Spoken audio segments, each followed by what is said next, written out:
Welcome to the Library Love Fest podcast. I'm Virginia Stanley. I'm Lainey Mays. And Essie Ramirez. We are the library marketing team at HarperCollins Publishers. Join us every week as we present buzzworthy books through author interviews, conversations with editors, and expert opinions from librarians like you. Enjoy the show. Book Buzz, HarperCollins Book Buzz. Check it out. Do-do-do, Book Buzz, HarperCollins Book Buzz. Brought to you by Library Love Fest. Hello, everyone. I'm Kaite Stover. I'm the Director of Reader Services for the Kansas City Public Library. I am guest hosting for HarperCollins Library Love Fest podcast, and I am so lucky to chat with Christopher Moore, author of Practical Demon Keeping, Lamb, Shakespeare for Squirrels, and his latest, RAZZMATAZZ, a follow-up to Noir. So thank you, Chris, for joining us this afternoon. Thanks for having me. So I have been reading you since Practical Demon Keeping, and I understand that book is 30 years old this year. Is that right? Yeah, that's right. I don't remember what month it came out of, but it came out, but it definitely came out in 1992. So yeah, my first book is now a grown-up. So. I want to say October. I remember reading it the minute it came out and loving it for the humor and the originality of the story. It was just terrific. Thanks. Yeah, that sounds right. It I separated it as I sold it in 1990, and it didn't come out until 1992 because that's how publishing works. And so I've sort of, everything revolves for me around November of 1990, which is when I sold the book. And so when people go, "Oh, your career's 30 years old," I'm like, "No, it's older than that," but I lie, so it's fine. We all lie about our age. That's okay. Yeah, sure. What I noticed in RAZZMATAZZ and Noir is they strike me as being very loving tributes to Damon Runyon a little bit in tone. So was he an inspiration for you? Absolutely. He wrote in that dialect, that present tense dialect that I just sort of slip in and out of in RAZZMATAZZ. In Noir, I kind of kept it quarantined to only when it was like a first person, thing. But and most of Noir is first person with Sammy Tuto is narrating most of the book. But I slip back and forth because I'll grab a Damon Runyon story to sort of refresh the language, and everything he wrote was present tense, and it's usually some guy at a diner or in a bar telling the story to somebody else, Yeah, Mindy's, yeah. I have read all of Damon Runyon, so it's so much fun for me to read your books and hear how much you like him too in your writing. And I tried to fold in, the true noir. I mean, Damon Runyon's comedy, but I really tried to fold in all the tropes from, like Jim Thompson and James M. Cain, and even a little bit of Raymond Chandler and Mickey Spillane, who is really a dreadful writer, but in such a fun way. It's sort of like, okay, I'll go with that. So yeah, I used Runyon as my sort of gateway into the comedy part of that detective stuff, but then I sort of bop around hitting all the tropes of like Wet Streets and Neon that you find in all of those noir novels. And for our listeners, if you weren't aware, Damon Runyon is the author of Guys and Dolls, so everyone knows him for that. And he's the original Queen for a Day that the movie was based on. But I can't remember that short story. I love him so much. I have all of his collections, and I go back to them all the time. Yeah, I just found out about a Damon Runyon story or movie that I didn't know about because I was watching the Aaron Sorkin movie about Lucy and Desi, And when it starts out in her timeline, she's doing a Damon Runyon movie. And I didn't even know about it. So I just put that on my queue list to watch. And I can't remember the name of it, but there is a like 1941 Lucille Ball, Damon Runyon movie that might be a nice introduction for people who don't know about the kind of stuff that he did, which was all stories told from the point of view of sort of the Manhattan underground of the 1920s, 30s, and 40s, and all first person, all present tense, and all guys trying to sound smarter than they are. So they have this really sort of awkward way of indirectly saying things, which I love, and I use in the book as well. You know, referring to people as citizens rather than guys, and you know, as upstate citizens, and things of that nature. That, you know, this sort of fake formality to the way they speak is pretty funny. Yeah, it is, and in that D's dem does. Right, exactly. That I love. I grew up in New York, so every once in a while you can still hear that accent, and it's Little Miss Mucker. That's the other right story that people know him for. That Shirley Temple movie. What I also loved about his stories is how at the end of each story, these guys they're so much nicer, and they have such large hearts. That always comes out at the end. They're always doing the right thing, even if they're popping caps and shooting people. I know. We're talking about putting guys in a sack in a very civilized way,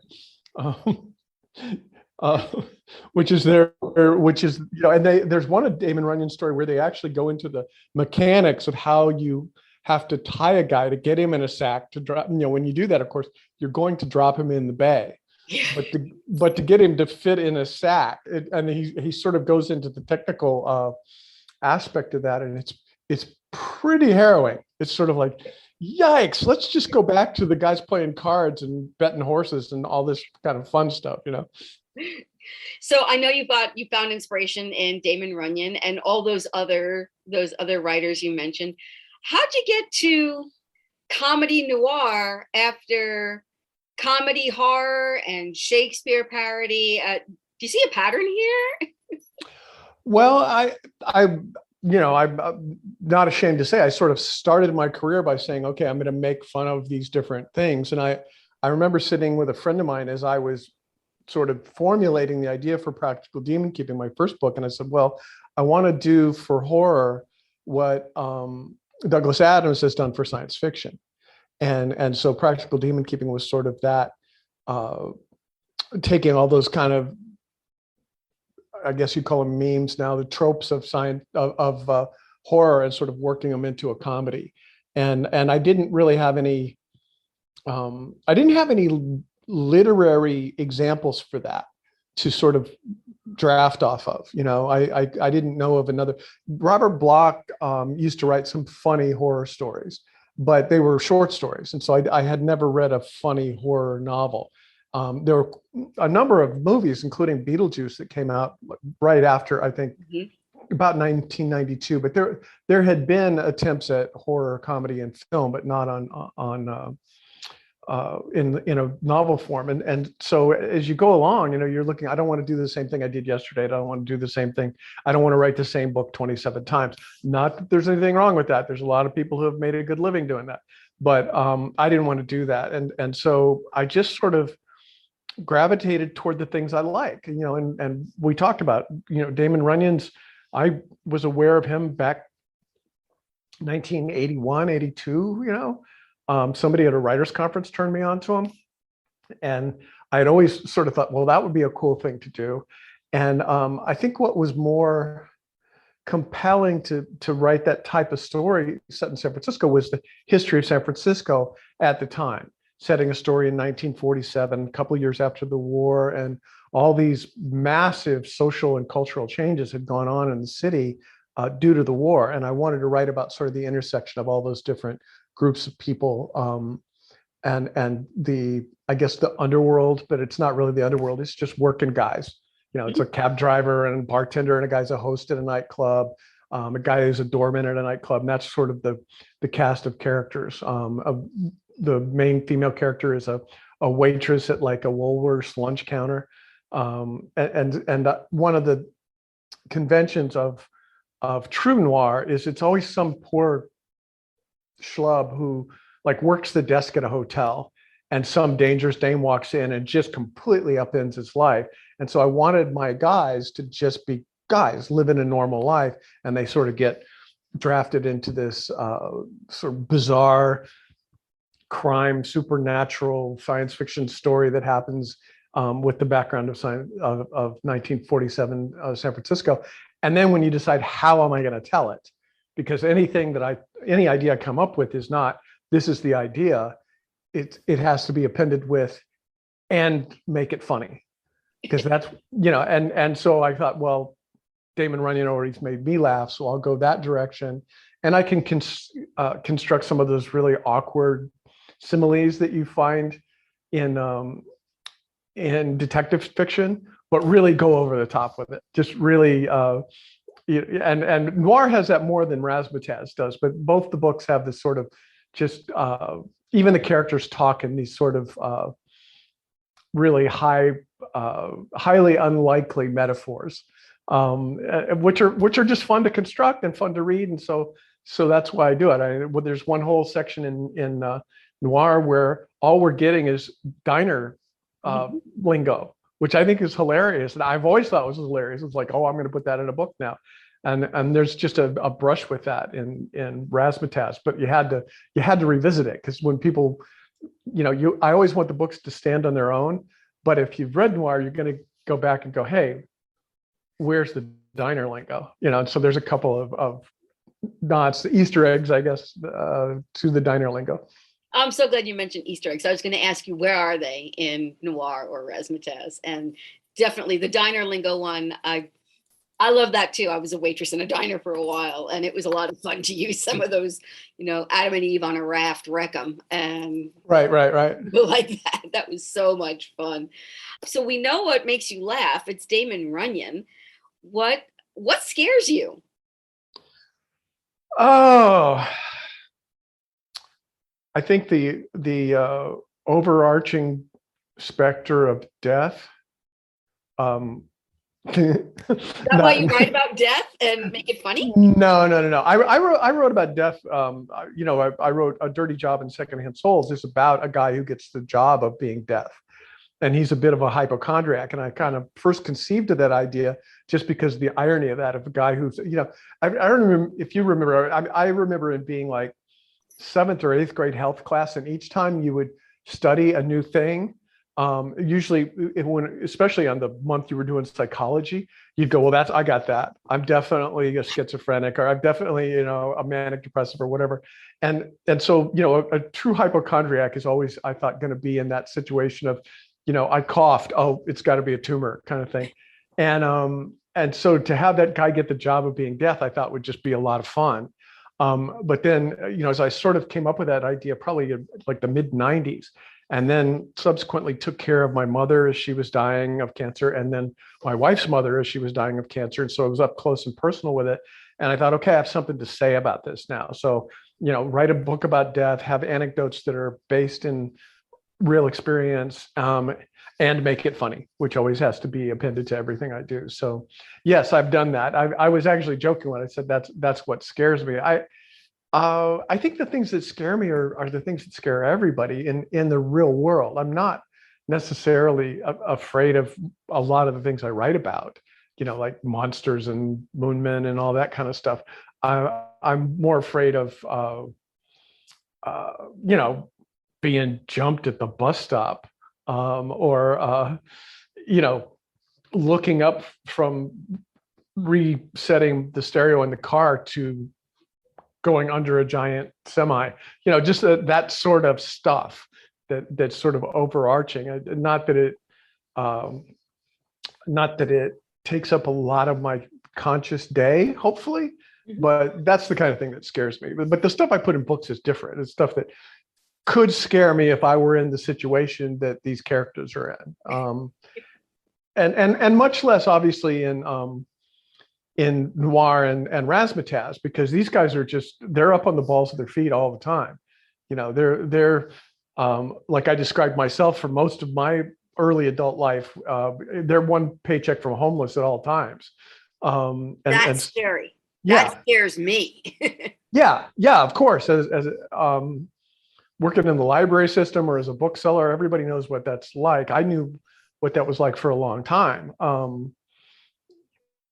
Uh, Not ironically, in 30 for since 30 years ago, that went away when I sold my first book. But up till that time, I was always, one paycheck or 2 weeks from being homeless. And a couple of times fell upon the kindness of friends, not strangers, to not become homeless. So we're all, I think that fear of, I guess, really what would be ultimate failure, but the disenfranchisement from humanity. And that's why I write about, I try to write about indigent people in my books with some compassion.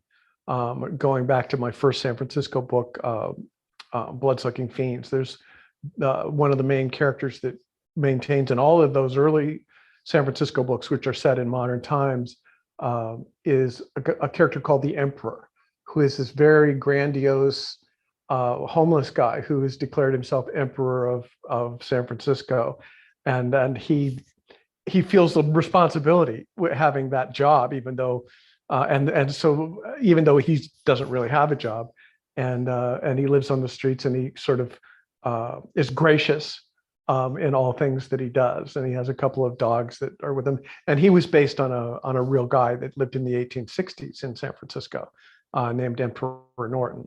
And I'm not certainly the first one to write about analogs of Emperor Norton. The King and Huckleberry Finn in Mark Twain is about Emperor Norton. And I'm trying to think of who else. I know Neil Gaiman wrote one of his graphic novels, has a story about Norton. And there's another reference that I've missed, but it's further back. It's back in the 1920s and so forth. But so sort of this iconic historic figure that it represents a sort of maintenance of dignity, even amid being indigent. But that's going down a long rat hole of what are you afraid of, I guess. Sorry. No, I asked. And then going back to what I asked on Twitter, what is so funny about horror? How do you find the funny in things that are supposed to be scary? I don't know. I think that's my default response to things. Even in the moment, even in the moment when I've been in sort of really awful situations, I tend to say things that are ironic or goofy, as maybe it's a defense, the gallows humor, the whistling in the graveyard, that sort of thing. I remember before I'd written a novel, I was writing short stories and so forth back in the 80s. And Kirby McCauley was this super agent who represented Peter Straub and Stephen King, and I think another big horror writer, maybe Dean Koontz, but I wouldn't swear to that. And he had written this anthology or curated this anthology called Dark Forces of current horror stories. And in the introduction, he said, "It is my belief that horror is compatible with any genre except whimsy." And I went, what does that guy know? I'm going to write a whimsical horror novel. And I did. I don't recommend that as a strategy for young writers, but that's what I did. But I just think that it was needed, and it's something that I go naturally to. When I started, again, early 80s, I would take my stories to a writer's conference, and I thought there were horror stories, and I would read them in front of the group, and people would laugh in just the way I turned a phrase. And I sort of went, well, I guess that's what I do. I guess that just is how the words come out, because I didn't intend that to be the case. And I don't feel like they were laughing at me. I think it was just the way I turned a phrase. So I just sort of rolled with that, because there was a ton of people writing horror stories, but there was nobody writing funny horror stories. So that's how. I always laugh at your horror stories. I think I laughed hardest reading Lamb, and that is one of the last books of yours that I ever read, because everybody who didn't know all your earlier work found you with Lamb and just could not stop recommending that book enough, in audio, in print. And I listened to that and just howled from beginning to end. And it's comedy, it's you, those really witty turns of phrase, but that's a different kind of book. How did you get to that? Has anyone cast you to the devil for blasphemy or whatever? Because but for for the uninitiated, Lamb is the gospel according to Biff, Christ's childhood pal, and it's the story of basically the missing years of Jesus, but his entire life from about age 6 to age 33. Told by his best friend Biff, who is such a rascal, he's written out of the Gospels. He would have been the 13th apostle, or 14th if you count Mary Magdalene. So I really started that with the idea. It occurred to me, as most things do, as a notion, like watching a documentary or something. I think I was reading The Master and Margarita by Bulgakov. That had been recommended to me by a writer friend, and it's a 1920s Russian post-revolution sort of absurdist comedy. And in it, it had this scene of the trial of Jesus with Pontius, from the point of view of Pontius Pilate. And Pilate has a migraine, and he just wants this kid to go away. He's not engaged in it. He doesn't really care. It's just he's in that bright Jerusalem sunlight, and he just wants to be out of it. And it made it so immediate.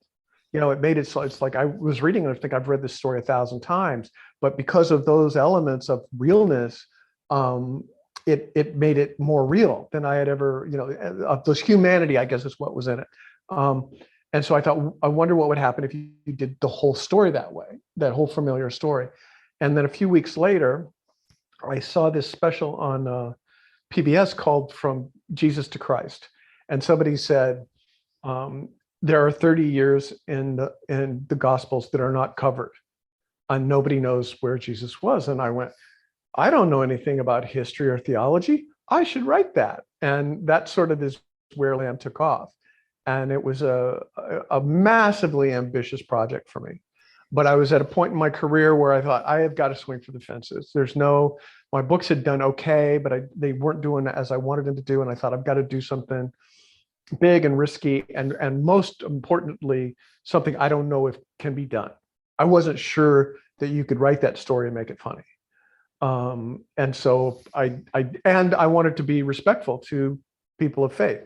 There's nowhere in that book that questions that. I just made the assumption that whatever the Gospels say Jesus did, he did, and go from there. But what goes on around those things, like the wedding at Cana and all those things, and that's where I filled in the blanks, and had a lot of fun doing it, and sort of taking these characters that in the Gospels, some of them literally don't have a line. I mean, some of the apostles don't speak in the 4 Gospels at all. And so you have to sort of build their whole personality from one line maybe, or their description, or just where they meet them, along the road. And so I sort of approached it that way. And it did exactly that, just filled in the blanks, just figured out how do you go from being this little kid who lives in a small town in Israel to the guy who saves the world, it worked out. We didn't have any backlash. Everybody asks, did you have any backlash? We didn't. It was a book. It stayed under those people don't read. It stayed under the radar, if it had been a movie, it might've been, but it wasn't. We at one point I was living in California, but I was, calling my friends in Ohio, going, look, if you burn these books, I'll buy them, just to get on the radar. We were sending it to the sort of pundits of the time, the religious pundits of the time, the Jimmy Swaggarts and the Jerry Falwells, and saying, can you believe this blasphemy? Hoping that they'd pick up on it. And nobody ever did. Nobody. I think I've had literally tens of thousands of emails about that book, and maybe 4 have been negative. And of those 4, only one person actually read the book. They just didn't like the idea of it. It just torqued them that they didn't like the idea of it. So. Oh man, that's because that's how if that's one thing that the book banners don't understand, is that you tell people not to read it and they will read it, and that's a boon for author sales. Look at that. One of the things I'm most proud of is I was told by a librarian from Wasilla, Wasilla, Alaska, who emailed me that one of the books that Sarah Palin had proposed pulling out of the Wasilla library was Lamb, and I was like, yes, spike the ball. Exactly. That's Lamb, I think, is your masterpiece. It's comic literary. It's literary comedy. And it's also touching. I remember feeling quiet. Just as amused, but quiet at the very end of Lamb, and saw the respectful tone and the way you were treating the end of Jesus's life and Biff's observation of all that.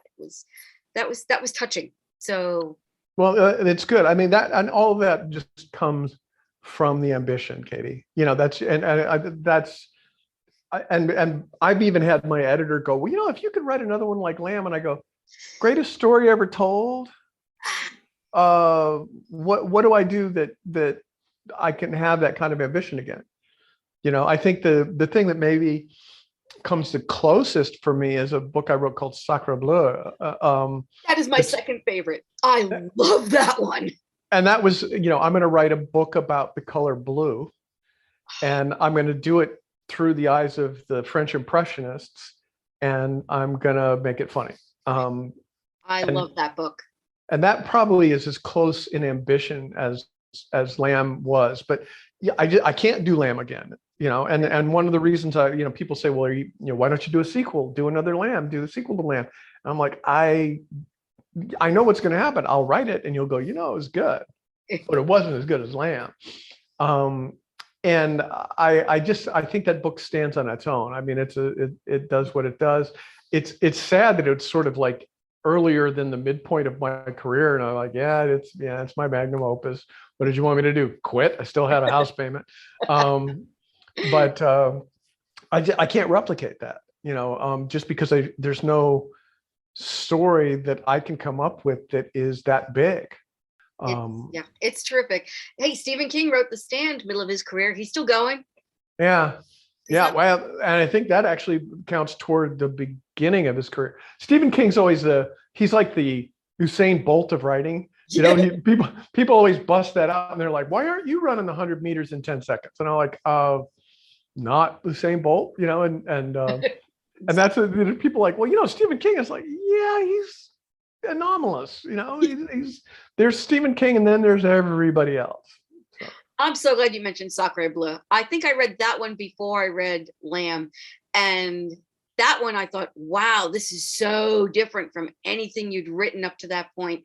And I listened to it, and that's when I fell in love with Ewan Morton as the narrator for Sacre Bleu, and then moved on to him for all your Shakespeare parodies. I love that series. I love Ewan Morton as the voice of Pocket the Fool. As much as I love Johnny Heller, he's the voice of Sammy. Yeah. Ewan Morton is again, for the audience, he is an actor, a Broadway actor, of Scottish descent. When they said, who do you want to read Pocket for my Shakespeare? And again, for the uninitiated, Pocket is King Lear's Fool. And the first book, Fool, is King Lear told from the point of view of the fool, and who in the play dies in the first act.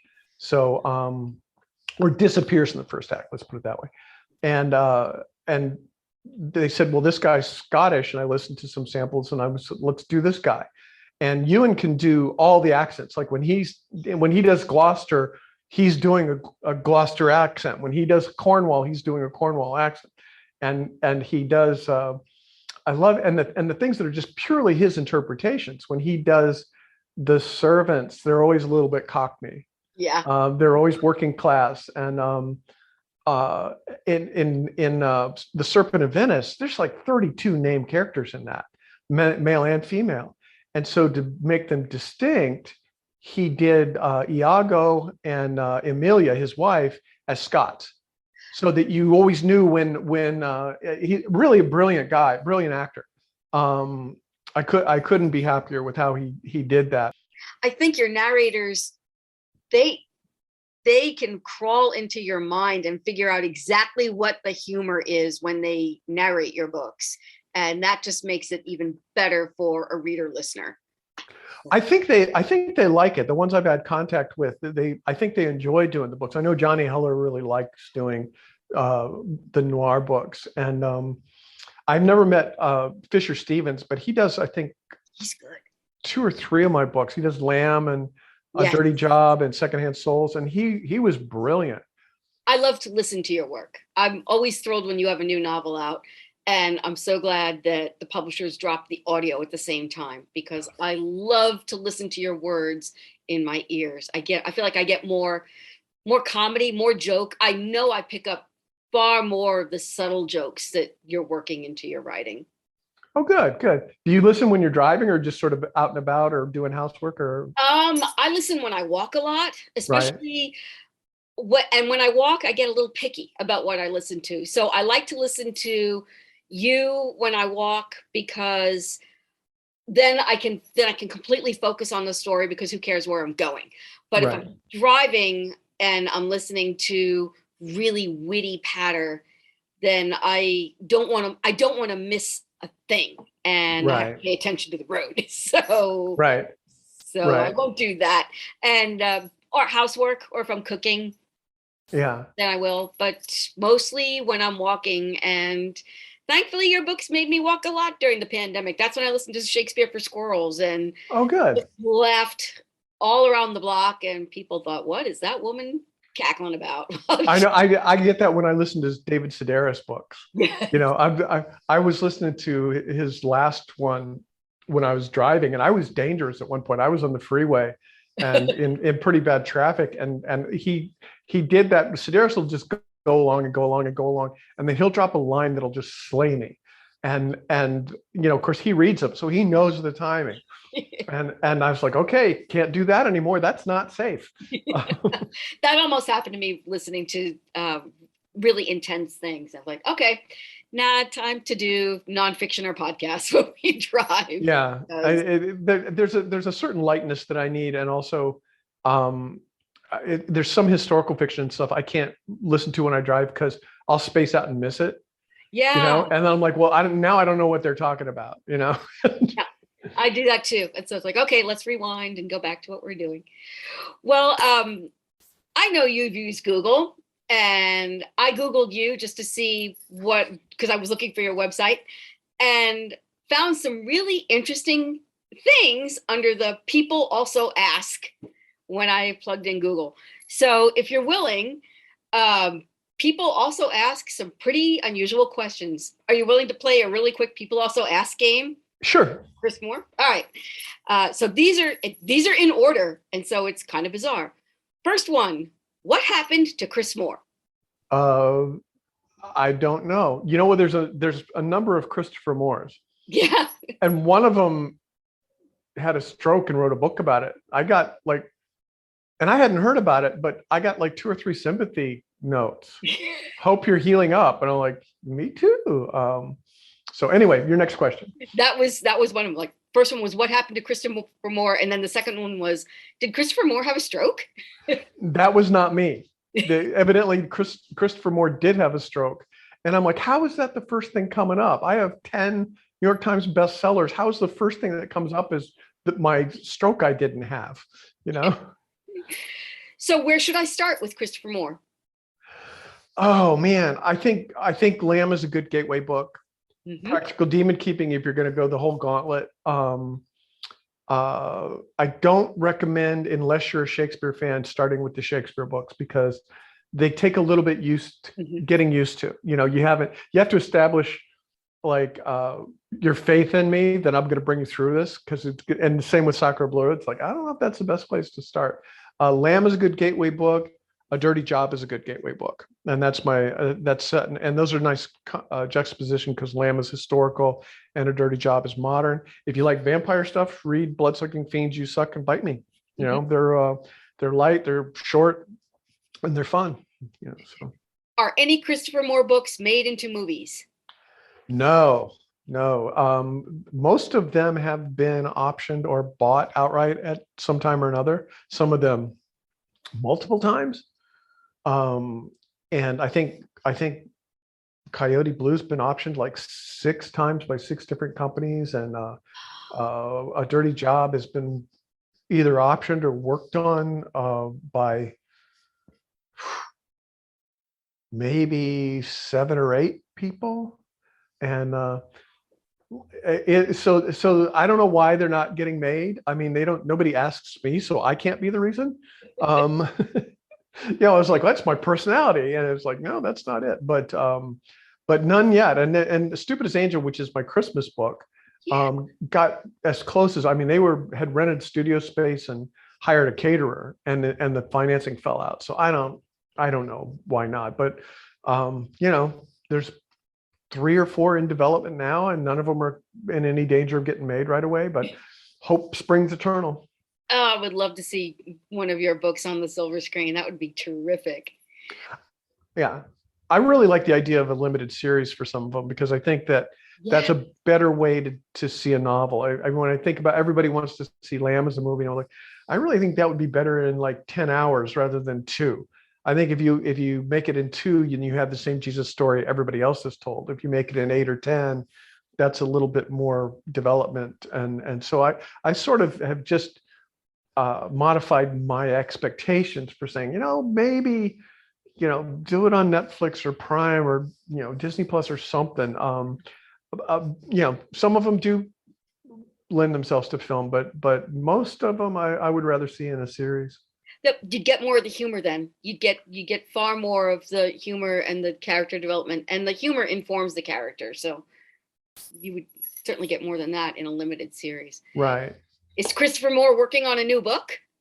I am. I don't have a title for it yet, but it's set in Northern Europe in the 1910s, and it's I'll just say it has Freud, Jung, Klimt, and Egon Schiele in it, and they're all characters, and so it's going to sort of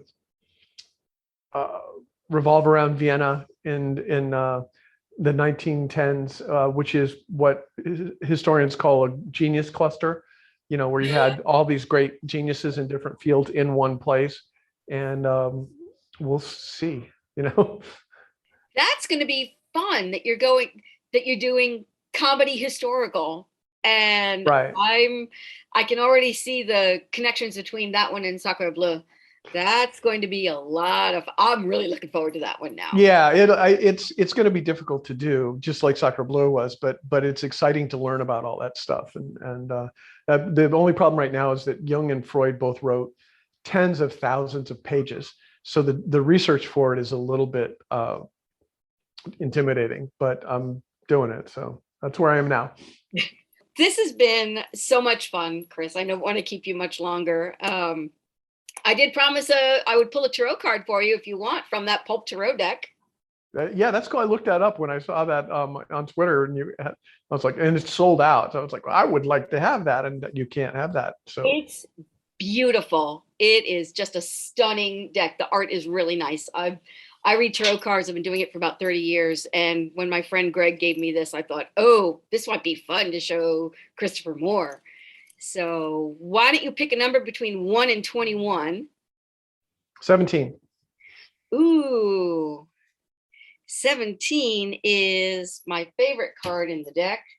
It is the Star. Yay. Hold that up. But look at the art on that. Isn't that terrific? I know. It looks like Maxfield Parrish. It looks like 20s. It does. Yeah. It looks like Maxfield Parrish. And the Star, really good card for you to pick, because it's about our hopes and aspirations and dreams. So if that's the card you picked for today, then I would say that what's been fluttering around your mind is, what are you hoping for with this next book? What are what are you reaching for? And also just tapping into your intuition to guide you in what you're doing next. Oh, well, that's cool. Thanks. Yeah. It's a very hopeful card. Well, thanks, Katie. This has been fun. This has been a delight. It's been really great to meet you after been reading you since Practical Demon Keeping, when it had that little white cover and it was just the little demon hands. I love that cover. Cool. Well, maybe I'll get to Kansas City someday. Thank you, Katie. Take care. Thank you so much. Thanks. You too. Bye. Bye. Thank you for listening to the Library Love Fest podcast. For more information on this week's episode, go to librarylovefest.com. Enjoying the show? We would love to hear what you think. Find us on Facebook and Twitter at Library Love Fest and on Instagram at Harper Library. Be sure to rate and review us on Apple Podcasts and share the show with a friend. Lastly, if you enjoy our show, we bet you'll enjoy all of the other podcasts from HarperCollins publishers. Find a list of shows at harpercollins.com/podcast. See you next week.